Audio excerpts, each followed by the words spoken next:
बच्चों, क्या तुम बता सकते हो अंधेरे पर प्रकाश की जीत का पर्व कौन है? दिवाली। बिल्कुल सही बच्चों। हिंदू धर्म में दिवाली को लेकर कई धार्मिक मान्यताएं और कहानियां जुड़ी हैं। आओ बच्चों, जानते हैं दिवाली को लेकर एक प्रचलित कथा। प्राचीन हिंदू ग्रंथ रामायण के अनुसार दिवाली के दिन राजा रामचंद्र जी अपने 14 वर्ष के वनवास के पश्चात अपनी पत्नी सीता और भाई लक्ष्मण के साथ अपने घर अयोध्या लौटे थे। अयोध्या वासियों ने श्री राम के स्वागत में पूरे अयोध्या को फूलों और दीपों से सजाए थे। सबकी बस यही प्रार्थना थी कि इसी तरह हमेशा उजाला बना रहे। आओ बच्चों, जानते हैं दिवाली की कहानी। बहुत समय पहले की बात है। अयोध्या में एक राजा थे, राजा दशरथ। उनकी 3 रानियां थीं, कौशल्या, सुमित्रा और कैकेयी, और 4 पुत्र थे, राम, लक्ष्मण, भरत और शत्रुघ्न। राजा ने अपने सबसे बड़े पुत्र राम को राजा घोषित किया। रानी कौशल्या के पुत्र राम को राजा बनते देख कैकेयी नाराज हो गई। उन्होंने राजा दशरथ से कहा, राजन, हमने आपकी जान बचाई थी तो आपने हमें 2 वचन मांगने को कहा था। आज वो वचन मांगने का समय आ गया है। हम चाहते हैं कि आप हमारे पुत्र भरत को राजा बनाएं और राम को 14 साल के लिए वनवास भेजें। राजा दशरथ काफी दुखी हुए, किंतु वो अपने वचन के कारण मजबूर थे, तो उन्होंने राम को वनवास भेज दिया। राम के साथ उनकी पत्नी सीता और भाई लक्ष्मण भी चल पड़े। तीनों वन में रहने लगे।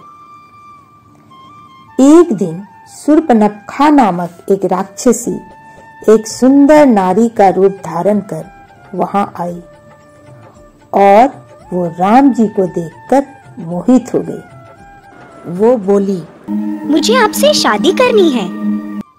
राम जी ने मुस्कुराकर कहा, देवी, मैं तो पहले से ही शादीशुदा हूँ।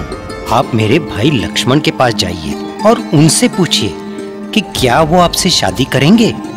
यह सुनकर शूर्पणखा लक्ष्मण के पास गई। शूर्पणखा का ये प्रस्ताव लक्ष्मण ने ठुकरा दिया।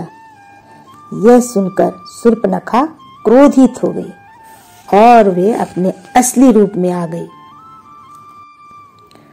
उसने सीता जी को मारना चाहा, पर लक्ष्मण ने उसकी नाक काट डाली। शूर्पणखा रोते रोते अपने भाई रावण के पास गई। रावण लंका का राजा था। उसने अपनी बहन के अपमान का बदला लेने को ठानी। उसने एक राक्षस को स्वर्ण मृग बनाकर जंगल भेजा।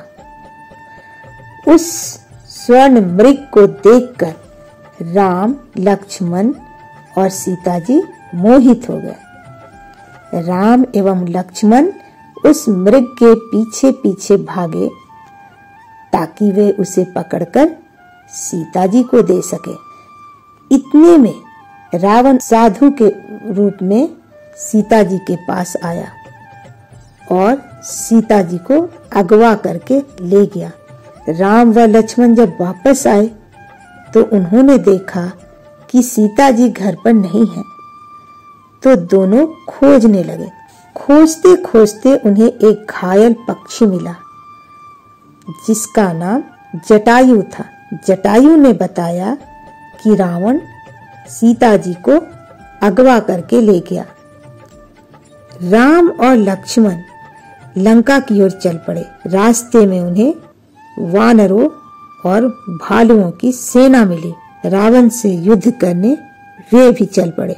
उस सेना में एक वानर थे हनुमान, जो काफी शक्तिशाली थे और उड़ भी सकते थे। हनुमान उड़कर समुंदर के उस पार गए और देखा कि रावण ने सीता जी को कैद कर रखा है। ये बात जानकर राम जी ने अपनी सेना के साथ समुंदर पर पुल बनाने लगे और लंका पहुंच गए। उनका रावण और उसकी राक्षस सेना के साथ घनघोर युद्ध हुआ। आखिर में राम जी और उनकी सेना ने सारे राक्षसों को मार भगाया और रावण का भी अंत हो गया। फिर राम जी युद्ध जीत गए। 14 साल का वनवास पूरा कर जब राम जी सीता जी और लक्ष्मण जी के साथ अयोध्या वापस आए तो पूरे अयोध्या में खुशियों की लहर छा गई।